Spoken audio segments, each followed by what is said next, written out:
تو 40 سال کا مطلب آپ کی آدھی سے زیادہ زندگی گزر گئی. اب گھر بنا رہے اگر ہو بزنس کے پوائنٹ آف ویو سے بھائی بنا رہے ہو, پھر تو ٹھیک ہے, بناتے ہی کسی کو پہلی فرصت میں پہنا دو, ٹھیک ہے, پھر تو ٹھیک. یا اس نیت سے بنا رہے ہو کہ آپ 40 سال کے بعد اب بہت اچھا کھا بھی سکتے ہو, پی بھی سکتے ہو, بہت اچھی حالت آپ کی ہو گئی ہے, اب آپ کے پاس فالتو پیسہ بہت ہے, تو آپ کہہ رہے ہو چلو میں جب مروں گا تو بچوں کے پاس کوئی پیسہ ہو جس سے وہ بزنس کر سکیں یا کوئی اچھی لائف گزار سکیں, تو چلو پیسہ اب انویسٹ کرنے کے لیے پلاٹ یا مکان, دونوں چیزیں میں کچھ بھی لیا جا, پلاٹ بھی لیا جا سکتا ہے, اور لیکن یہ اس اسٹیج پہ پہنچنے کے بعد جس اسٹیج پہ میں نے اپنے دوست کا واقعہ سنایا وہ پہنچ چکا, اس اسٹیج پہ پہنچنے کے بعد بہت اللہ نے دیا ہے, تو بھائی ٹھیک ہے چلو یار اب کھا ہی رہے ہیں تو اچھا ہے, بچوں کو میں مروں گا تو وہ حدیث میں آتا ہے, ایک مالدار صحابی تھے نا جابر بن عبداللہ, انہوں نے عرض کیا ان کے جب بیماری تھی تو ان کو یہ خیال ہو گیا تھا کہ اب میں بیماری میں دنیا سے چلا جاؤں گا, تو آپ صلی اللہ علیہ وسلم عیادت کے لیے گئے, تو انہوں نے عرض کیا یا رسول اللہ میں تو دنیا سے جا رہا ہوں تو میں اپنا پورا مال صدقہ کر رہا ہوں. آپ صلی اللہ علیہ وسلم نے فرمایا نہیں, کم کرو, اپنی اولاد کے لیے چھوڑو. فرمایا یا رسول اللہ ٹھیک ہے میں پھر آدھا اپنی اولاد کے لیے چھوڑتا ہوں اور آدھا صدقہ. آپ نے فرمایا نا نا نا نا, اور کم کرو, اور کم کرو. تو انہوں نے کہا یا رسول اللہ 1/3 1/3 33.3% یہ میں صدقہ کر رہا ہوں, اور 66.6% کس کے لیے چھوڑ کے جا رہا ہوں, اولاد کے لیے. مالدار صحابی تھے جابر بن عبداللہ. تو آپ نے فرمایا یہ بھی زیادہ ہے 1/3 بھی, لیکن یہ اس کی اجازت دے دی, اس لیے علماء کہتے ہیں نا 1/3 سے زیادہ آپ وصیت نہیں کر سکتے. تو پھر آپ نے فرمایا انکا ان تذر ولدک اغنیاء خیر من ان تذرہم عالۃ یتکففون الناس. فرمایا کہ تم اپنی اولاد کو اس حال میں چھوڑ کے جاؤ کہ لوگوں کے سامنے بھیک مانگتے پھریں, اس سے بہتر ہے کہ اس حال میں چھوڑ کے جاؤ کہ استغنا کے ساتھ بولو بھائی زندگی گزارے. بات آ رہی ہے تو پہلے خود استغنا کے ساتھ کھایا پیا, حلال خرچ کیا, اضافی ہو رہا ہے تو کس کے لیے بولو بھائی, اس میں مکان بھی ہو سکتا ہے, اس میں پلاٹ بھی چھوڑا جا سکتا ہے, اور اس میں کھوپڑی استعمال کر کے چھوڑا کرو.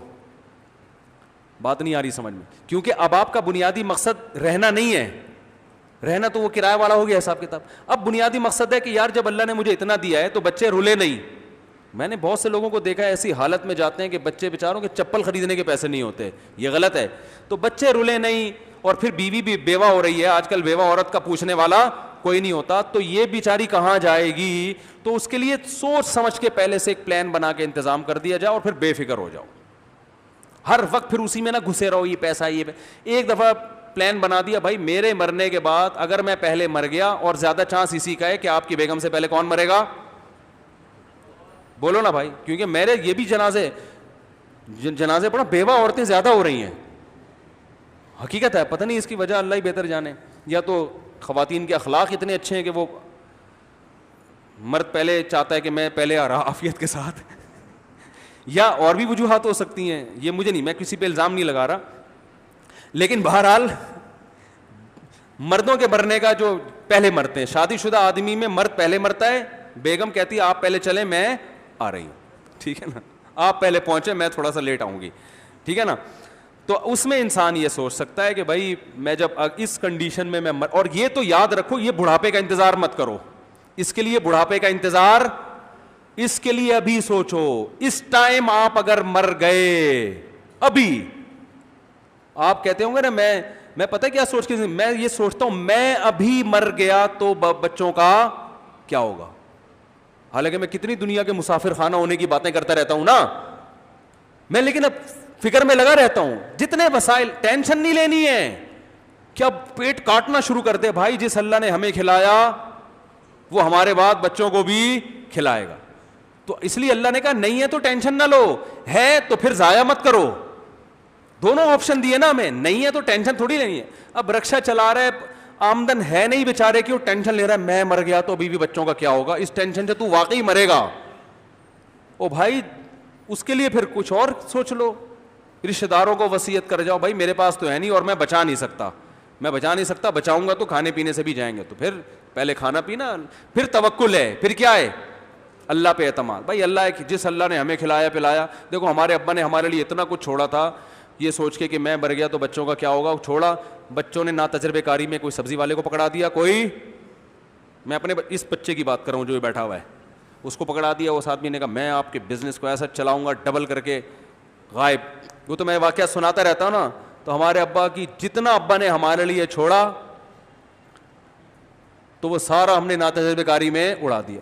ابا نے اپنی ذمہ داری پوری کر لی تھی, انہوں نے خود اچھا کھایا, اچھا پہنے, جو بچا وہ اولاد, صدقہ خیرات بھی ہمارے والد اللہ جزائے خیر دے بہت کی, مسجد بنائی انہوں نے, بہت صدقات و خیرات بھی کرتے تھے. تو پھر ٹھیک ہے جب اتنا ہے تو بچوں کے لیے بھی کچھ چھوڑ دیا, تجربہ نہیں تھا. اور اللہ نے ہم سے ضائع اس لیے کروایا, یہ بتانے کے لیے کہ میں کھلانا چاہوں گا تو کچھ بھی نہیں ہوگا, پھر بھی کھلا دوں گا.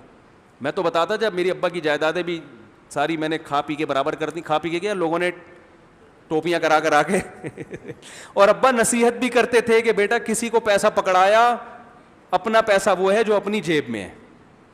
لیکن یہ بتاتے تھے کہ یہ نصیحت اس وقت تک سمجھ میں نہیں آتی جب تک انسان پہ گزرتی نہیں ہے, اور واقعی پھر بھی سمجھ میں نہیں آئی, جب گزری تو آ گئی. لیکن یہ اچھا ہو گیا, فائدہ یہ ہوا کہ اللہ نے پھر بھی کھلا دیا. اتنا کہ لوگ تانے دیتے تھے, کوئی رشتہ نہیں دے گا تمہیں تو تمہارے پاس ہے کیا, مجھے لوگ تانے دیتے تھے, میں ویسے ہی پھینکتا رہتا تھا, 4 کروں گا, ارادہ نہیں تھا اس وقت, ارادہ نہیں تھا.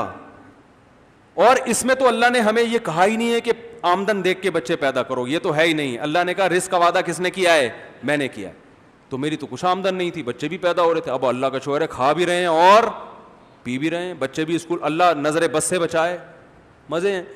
تو وہ یہ اللہ نے بتا دیا کہ اسباب اختیار کرنے ہیں جتنی گنجائش ہے, نظر کس پہ کر رکھنی ہے, اللہ پہ. تو غریب آدمی کو بھی تسلی دے دی کہ بھائی تمہارے پاس نہیں ہے تو ٹینشن مت لو, ٹینشن مت لو, جس اللہ نے تمہیں کھلایا ہے نا ان کو بھی کھلا دے گا. امیر کو نبی نے بتا دیا, جابر بن عبداللہ کو, کہ بھائی جب ہے اڑانا نہیں ہے, ان بچوں کا بھی خیال کرنا ہے. اب خیال کیسے کرنا ہے, اس میں پلان کرنا ہے, لوگوں کے تانے میں نہیں جانا کہ ذاتی گھر نہیں ہے, ذاتی گھر, نہ, اس میں پلان کرنا ہے.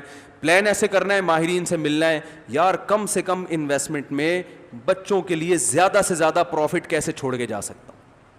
تو بعض دفعہ وہ مشورہ دے گا, بھائی گھر بنانے میں گھر کی قیمت اتنی اسپیڈ سے نہیں بڑھتی جتنی پلاٹ کی, تو کوئی اچھا اسٹیٹ ایجنٹ ملے اس سے مشورہ لو, پلاٹ خرید کے ڈال دو. اور پھر یہ ہے کہ ایسا پلاٹ لے لو, قسطوں پہ لے لو. کیا خیال ہے بھائی جان؟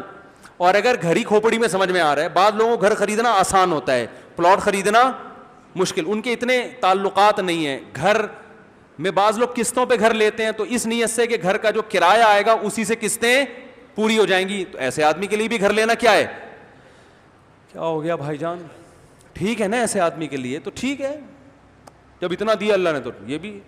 تو ایسے ہنسی خوشی زندگی گزارو, ایسے کیا کرو, ہنسی خوشی.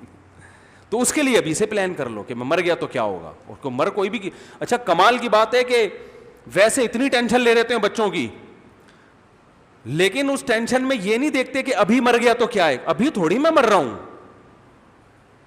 تو بھائی کوئی بھی کسی بھی ٹائم مر سکتا ہے. آپ میرے اگر وصیت نامے دیکھیں نا جو میں ریٹرن میں لے کر آتا ہوں اپنے دوستوں کو, میں مر گیا تو یہ کر لیں, تو وہ اتنے حیران ہوتے ہیں, بولتے ہیں کس قسم کی باتیں کر رہے ہو یار. میں ہر وقت الحمدللہ, میں یہ نہیں کہہ رہا موت کے لیے ہر وقت تیار رہتا ہوں, اتنا میں نے ایک ہونے کا دعویٰ نہیں کر رہا. مالی معاملات میں ہر وقت میں اس کے لیے تیار رہتا ہوں. آج میں مر گیا تو پھر سچویشن کیا ہوگی, اس سچویشن کے لیے پہلے سے تیار ہوں. اس کے لیے الحمدللہ ہر وقت. کل میں نے احمد طالب کو امریکہ میں فون کیا, جو ویب سائٹ کا ایڈمن ہے, اس کو میں نے کچھ وصیتیں کی, بھائی اگر میں مر گیا تو پھر یہ کر لینا. اور میں نے کہا آپ اگر مر گئے تو پھر بتا دو کیا کرنا ہے. لیکن ہم لوگ ایسی باتوں کے عادی ہیں, نہ وہ حیران ہوئے نہ بولو بھائی. میں کہا بھائی یہ سارا چینل تو آپ چلا رہے ہو, مجھے تو اس کا کخ بھی پتہ نہیں ہے. تو میں نے بتایا, میں نے کہا آپ مر گئے تو پھر کیا ہوگا. تو اس نے کہا میں نے یہ انتظام کیا, میں مر گیا تو فلاں آدمی چلائے گا. تو میں نے کہا وصیت لکھ دیں, کیا خیال ہے, پاسورڈ بتا دو اس کو ابھی سے, کیونکہ مرنے کے بعد کون پوچھے گا پاسورڈ کیا ہے, مجھے تو معلوم نہیں, میرے ویب سائٹ میرے چینل کا پاسورڈ مجھے معلوم نہیں ہے, سارا انتظام آپ کے ہاتھ میں ہے. تو آپ مر گئے تو پاسورڈ تو بتاؤ, مجھے نہیں بتاؤ, مجھے ضرورت ہی نہیں ہے. کوئی دوسرا جو بندہ چینل چلائے گا اس کا, تو وہ بھی الحمدللہ دوستی کی وجہ سے نا ان میں بھی سینس ہے. انہوں نے نہیں کہا یہ میں کیوں مر رہا ہوں, مجھے کیا مار دیا, میں تو ابھی اتنا سا ہوں. تو میں نے کہا بھائی کوئی بھی کسی بھی ٹائم مر سکتا ہے. پھر چینل کا اونر کون ہوگا آپ کے بعد, یہ کیا ہوگا, یہ ساری چیزیں ہر وقت آپ نے موت کے لیے تیار رہنا. سمجھ رہے ہو؟ تو جب کمال ہو نا بزنس میں بہت زیادہ ہو, پھر میرے پاس آنا, میں بتاؤں گا. پھر ابھی تو ہے نہیں, منہ پہ ماسک لگا کے بیٹھے ہوئے ہیں. ماسک پتہ نہیں کتنے کا خریدا ہے, کسی نے گفٹ دیا ہے. تو بات تو ہماری اکثر قوم تو متوسط طبقے کی ہے نا. وہ بھائی جن کے پاس بہت اللہ نے دے دیا وہ پھر الگ سے مجھے آئے, میں ان کو اچھا مشورہ دے سکتا ہوں الحمدللہ, اتنا مجھ میں حساب کتاب آ گیا. میں ان کو پیسوں کا بھی مشورہ دے سکتا ہوں کہ کرو کیا, صحیح ہے نا. وہ ابھی دیکھو ایک صاحب نے ادھر گھر خریدا رہنے کے لیے 60 سال کی عمر میں. میں نے ان سے کہا کیا کر رہے ہو ان کو میں نے سمجھایا یار 60 سال کی عمر میں بچوں کے لیے کہہ رہے ہیں. میں نے کہا بچوں کے لیے پھر یہاں کیوں لے رہے ہو, ادھر اسکیم 33 میں گھروں کی قیمت زیادہ اسپیڈ سے اوپر جائیں گی, وہاں لیتے نا, کیا خیال ہے. تو بچوں کے لیے لینا تھا تو 60 سال میں کہاں لینا چاہیے, ایسی جگہ پہ لو جہاں انویسٹمنٹ اتنی ہو اور 2-4 سال میں پراپرٹی کی قیمت کیا ہو جائے. تو کچھ سوچو, تو گھر خرید رہے ہو بغیر سوچے یار. تو وہی بات ہے, بچوں کا لیبل ہوتا ہے, خرید کس کے لیے رہے ہوتے ہیں اپنے, تو اپنے لیے 60 سال میں کیا کرائے پہ رہو یار. خیر, تو آپ کو کوئی اس طرح کا مشورہ ہو نا مجھ سے لے لیا کریں, انشاءاللہ آپ کو بڑے اچھے مشورے دیں گے. صرف شادیوں کے مشورے نہیں ہم دیتے, اس کے علاوہ بہت ساری چیزیں ہیں. تو اللہ تعالیٰ اس دنیا کو مسافر خانہ سمجھنے کی, اصل جو بیان میرا شروع ہوا تھا بھائی, یہ دنیا دل لگانے کی جگہ نہیں. یہ پیسہ بھی جو کما رہے ہو نا دل لگانے کے لیے نہیں, اس لیے کہ جن صحابہ کے پاس پیسہ تھا انہوں نے اجر زیادہ کمایا. تو آپ نے بھی اس نیت سے کمانا ہے کہ یار ایک تو رشتہ داروں سے اچھا سلوک ہو جائے گا. نبی نے فرمایا اوپر والا ہاتھ نیچے والے ہاتھ سے اللہ کو زیادہ پسند. پیسہ آئے گا تو نیچے والا ہاتھ نہیں ہوگا, کیا ہوگا, دو گے. کھلانے کا اپنا مزہ ہے, کھانے میں مزہ نہیں ہے. وہ جو آپ نے اس کے پراٹھا خرید کے جو آپ نے کھایا نا وہ فری میں کھایا تو غلط ہے, ٹھیک ہے نا, اور اگر پیسے دے کے کھایا تو بہت اچھی بات ہے. تو کھلانے کا مزہ, اور کھلانے کا مزہ جب ہوتا ہے جب انسان کماتا ہے. کیا خیال ہے بھائی؟ تو کھلانے والا بنے انسان, کھانے والا نہ بنے. اللہ تعالیٰ اس دنیا کو مسافر, اور پھر بات بتا دوں, پیسے نہیں ہے تو ٹینشن تو پھر بالکل بھی نہ لو, کیونکہ ہر کمانے والا کما نہیں سکتا, کوشش کرتا ہے, رزق اللہ کے ہاتھ میں ہے. تو نہیں مل رہا کوئی بات نہیں, پھر تو اور زیادہ مزے کی بات ہے کہ بھائی اللہ نے ہمیں مکلف ہی نہیں بنایا ان چیزوں کا. جتنا ہے صبر شکر زندگی گزاریں گے. ہمارے نبی سے زیادہ غریب کون ہو سکتا ہے. تو ہم تو جنت میں حساب کتاب ہلکا پھلکا ہوگا, آرام سے چلے جائیں گے, ٹھیک ہے نا. تو یہ سوچ کے خوش ہوا کرو. اور مرنا تو ہے, مسافر خانہ ہے, مٹی ہو کے ختم ہو جائے گا سب حساب کتاب. اللہ تعالیٰ سمجھنے کی عمل کی توفیق عطا